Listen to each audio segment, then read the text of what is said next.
चीनी चाहे आपके जुबान पर हो चाहे आपके चाय के कप में, दोनों में इसकी मिठास सब कुछ ज्यादा ही महंगी पड़ रही है। लेकिन सवाल ये है कि क्या यही चीनी अब सत्ता का स्वाद भी बदल देगी? क्या बढ़ती चीनी अब दुकानदारों की जेब पर असर डालेगी? क्या मिठाई कारोबारियों की लागत बढ़ेगी? क्या शादियों और त्योहारों में मिठाई भी महंगी होगी?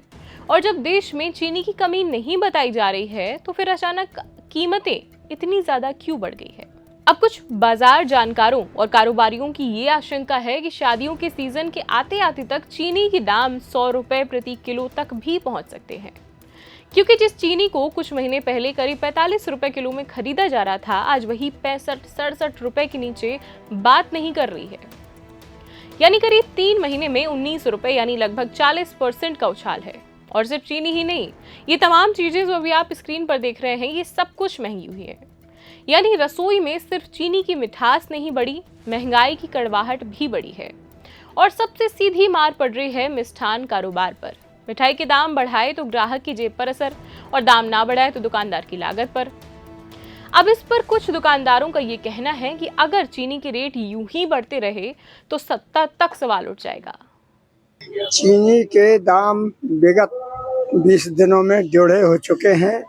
उसका मेन रीज़न ये है कि पेट्रोल में मिलाया जा रहा है, जो कि 20% मिलाया जा रहा है। पहले से 10% मिलता था। इसका उत्पादन तो वहीं का वहीं बना हुआ है। इस कारण चीनी महंगी होती जा रही है। इस चीनी महंगी का इनको इमरजेंसी के बाद का ख्याल करना चाहिए, जिसमें सत्ता परिवर्तन हो जाता है। और इसी प्रकार गति से चीनी बढ़ती रही तो आगामी भविष्य में सत्ता परिवर्तन होने की उम्मीद जताई जा रही है। पहले 40 रुपए थे, इस समय 67 रुपए किलो है, दोगुने से ज्यादा हुए। आने वाला त्योहार है, अभी आगे त्योहार में भी शक्कर की मात्रा लगती है, चीनी की मिठास सब जगह लगती है। भाई बहन का त्योहार है। इधर विगत 15 अगस्त निकल गया, उसमें भी चीनी महंगी थी। और आगे सत्ता परिवर्तन के चांस हो सकते हैं अगर चीनी इसी तरह महंगी होती रही। विदेश निर्यात नहीं रोका और आयात नहीं किया और पेट्रोल में नहीं मिलाया। लेकिन आखिर चीनी के बाजार में ऐसा क्या हुआ कि कीमतें इतनी तेजी से ऊपर गईं? पहली वजह शुरुआती स्टॉक। अब चीनी का उत्पादन जितना जरूरी है उतना ही जरूरी है नया सीजन शुरू होने से पहले मिलों के पास कितना स्टॉक अभी बचा है। पिछले सीजन की शुरुआत में करीब 47 लाख टन स्टॉक था, लेकिन नए सीजन से पहले ये घटकर करीब 32 लाख टन रह गया है। यानी शुरुआती स्टॉक तो काफी नीचे आ गया और इसी ने बाजार की चिंता बढ़ा दी। दूसरी सबसे बड़ी वजह है इथेनॉल। भारत ने पेट्रोल में इथेनॉल मिलाने का लक्ष्य जो तेजी से आगे बढ़ाया है। इसके लिए गन्ने और उससे बनने वाले उत्पादन का इस्तेमाल भी बढ़ा है। यानी गन्ने का एक हिस्सा चीनी की जगह इथेनॉल उत्पादन में गया। लेकिन ध्यान रखिए, इथेनॉल अकेली वजह नहीं है। तीसरी वजह मौसम और गन्ने की चिंता भी है। अब महाराष्ट्र और कर्नाटक जैसे बड़े गन्ना उत्पादक राज्यों में मौसम और बारिश को लेकर चिंता ने अगले सीजन की उपलब्धता पर सवाल खड़े कर दिए हैं। बाजार आज की चीनी के साथ ये भी देख रहा है कि आने वाले महीनों में कितनी चीनी उपलब्ध है। और चौथी वजह त्योहार और शादियां। आने वाले महीनों में त्योहार के साथ साथ शादियों का सीजन भी शुरू होगा। त्योहार यानी शादी मतलब मिठाई, और मिठाई मतलब चीनी की ज्यादा मांग। यानी मांग बढ़ने की आशंका भी कीमतों पर दबाव बना रही है।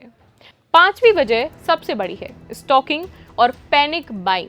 सरकार ने थोक उपभोक्ताओं पर स्टॉक लिमिट लगा दी है, ताकि कोई भी व्यापारी जरूरत से ज्यादा स्टॉक चीनी का जमा कर बाजार में ब्लैक में ना बेच सके या उसकी झूठी कमी का माहौल ना बना सके। यानी संभव है कि वास्तविक कमी से ज्यादा कमी का डर कीमत बढ़ा रहा है। और अब जब व्यापारी ज्यादा स्टॉक रखने लगे हैं तो बाजार में उपलब्ध माल कम दिखता है और कीमत ऊपर जाती है। सरकार ने अब कई बड़े कदम उठाए हैं। इसी दबाव को कम करने के लिए सरकार ने करीब 10 लाख टन कच्ची चीनी को 31 अक्टूबर तक शुल्क मुक्त आयात की अनुमति दी है। साथ ही 10 टन से ज्यादा मासिक खपत वाले उपभोक्ताओं के लिए अधिकतम 15 दिन की खपत जितना स्टॉक रखने की सीमा भी तय कर दी गई है। यानी सरकार का फॉर्मूला बिल्कुल साफ है, बाजार में सप्लाई बढ़ाओ और जमाखोरी पर लगाम लगाओ। लेकिन सवाल फिर भी अब यही है कि क्या देश में चीनी की कमी सच में है? चीनी उद्योग में जुड़े कुछ लोगों का कहना है कि वास्तव में कमी है ही नहीं और पैनिक बाइंग सट्टेबाजी से कीमत बढ़ी है इस बार। वहीं कारोबारियों का कहना है कि कम शुरुआती स्टॉक, इथेनॉल डाइवर्जन, मौसम की चिंता और आने वाली मांग ने सप्लाई पर दबाव बनाया है। यानी एक तरफ चीनी की कमी नहीं, डर ज्यादा है। दूसरी तरफ स्टॉक कम है, मांग बढ़ने वाली है और इसी बीच आम आदमी चीनी खरीद रहा है। अब इस पर आइए जानते हैं छतरपुर के मिठाई वालों का क्या कहना है। प्रभाव पड़ा है कि कम से कम 1500 रुपये क्विंटल बढ़ गया है। अभी मिठाई का रेट वही पुराना चल रहा है। पहले क्या भाव थे चीनी के? चीनी के पहले 48 रुपये थी, 48 रुपये किलो, 4800 रुपये क्विंटल। अब हाँ। अब क्या भाव? अब 6500 रुपये हो गई, 6500 रुपये क्विंटल। इसमें प्रभाव ये पड़ेगा कि कम से कम मीठा बनाएंगे, ये शक्कर बहुत ज़्यादा महंगी हो गई है और कस्टमर लोग भी बहुत कम मात्रा में लेंगे। प्रभाव पड़ेगा। हाँ, बिक्री पर प्रभाव पड़ेगा इसका। ग्राहकों की अभी तो बाजार में सन्नाटा मचा रहता है, महंगाई इतनी ज़्यादा बढ़ती जा रही है, हर एक चीज़ की महंगाई बढ़ती जा रही है, शक्कर से लेके तेल डालडा घी तक की महंगाई बहुत ज़्यादा हो गई। अब छतरपुर के मिष्ठान कारोबारियों के लिए भी बड़ी मुश्किल अब सामने आ गई है, क्योंकि लागत बढ़ गई है, लेकिन मिठाई के जो दाम हैं वो उसी अनुपात में हैं और उन्हें बढ़ाना आसान नहीं है। यानी एक तरफ बढ़ती लागत, दूसरी तरफ ग्राहक की जेब, और अब आने वाले त्योहार और शादी के सीजन में यही दबाव और भी बढ़ सकता है। और सरकार की आयात वाले फैसले से आने वाले दिनों में सप्लाई बढ़ने की उम्मीद है, और अगर आयात समय पर आता है तो कीमतों पर दबाव कम हो सकता है। लेकिन फिलहाल अभी बात इतनी है कि क्या ये चीनी सिर्फ आपकी चाय महंगी करेगी या त्योहार की मिठास भी महंगी होने वाली है, क्योंकि 3 महीनों में चीनी करीब पिछले 3 महीनों में चीनी करीब 40% महंगी हो चुकी है। सरकार कह रही है सप्लाई बढ़ेगी, उद्योग कह रहा है कि चीनी तो कम नहीं है, कारोबारी कह रहे हैं कि लागत बढ़ रही है और आम आदमी पूछ रहा है कि चीनी की मिठास अब हमारी जेब पर इतनी महंगी क्यों हो गई है।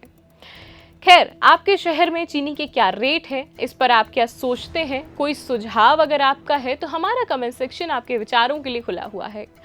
पर अभी के लिए इतना ही और नमस्कार।